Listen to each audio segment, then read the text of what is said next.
दिनांक 13 मे 2024 रोजी सकाळी जालना जिल्ह्यातील भोकरदन येथील जिल्हा परिषद शाळेतील मतदान केंद्रावर महायुतीचे उमेदवार रावसाहेब पाटील दानवे यांनी सहपरिवार आपल्या मतदानाचा हक्क बजावला।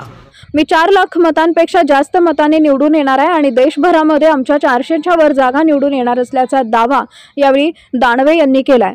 तसेच महाराष्ट्राच्या काही भागात उन्हामुळे मतदान कमी झाले असले तरी आज ऊन कमी असल्याने मतदानाची टक्केवारी वाढण्याची शक्यता आहे। लोकांनी मोठ्या प्रमाणात मतदान करून आपल्या लोकशाहीचा हक्क बजावावा असे आवाहन देखील त्यांनी केले। दानवे यांच्या पत्नी निर्मला दानवे भोकरदन जाफराबाद विधानसभा मतदारसंघाचे आमदार संतोष पाटील दानवे सून रेणू दानवे यांनी सुद्धा आपल्या मतदानाचा हक्क बजावला। शिवशाही न्यूज प्रतिनिधी मजहर खान पठाण भोकरदन। आज मी माझ्या कुटुंबासह मतदानाचा हक्क बजावलेला आहे। 1 महिना फिरत असताना लोकांचा प्रतिसाद, त्यांचे चेहरे आणि एकूणच वातावरण जर बघितलं तर जालना लोकसभा मतदारसंघामध्ये मी 4 लाख मतापेक्षा जास्त मतांनी निवडून येईल। तर मागची निवडणूक मी 3.5 लाख मतांना जवळपास जिंकलो होतो। महाराष्ट्रामध्ये आमच्या 45 जागा निवडणार आहे। देशभरामध्ये आम्ही 400 पार आमच्या मित्र पक्षासह करणार आहे।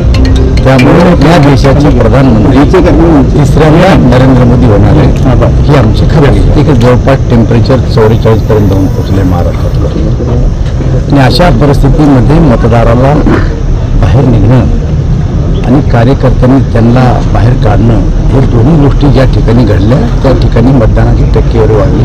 आणि मला असं वाटतं की आज टेम्परेचर खूप कमी आहे, त्यामुळे मतदान हे जवळपास 70% आसपास जाईल अशी मला स्वतःला खात्री आहे। तशा प्रकारची यंत्रणा कार्यकर्त्याची आम्ही मतदारसंघामध्ये लावलेली आहे। दिवसभर आता मतदारसंघात तर काही आता मत मागायचं काम नाही आहे। प्रत्येक बूथवर जाणं, त्या ठिकाणी कसं मतदान चाललं, काही मतदाराच्या अडचणी आहेत का असेल तर अधिकाऱ्याशी चर्चा करून ते सोडवणं आणि शेवटपर्यंत मतदाराला कार्यकर्त्यांच्या मार्फत प्रोत्साहन देऊन मतदाराला बूथपर्यंत आणणं हे एवढंच काम आज कार्यकर्ते करतील।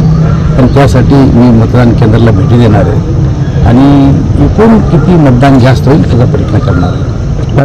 ताज्या घडामोडी जाणून घेण्यासाठी शिवशाही न्यूज यूट्यूब चॅनलला सबस्क्राईब करा। आपण हा व्हिडिओ फेसबुकवर पाहत असाल तर फेसबुक पेज फॉलो करा आणि शिवशाही न्यूज.com या आपल्या वेबसाईटलाही भेट द्या।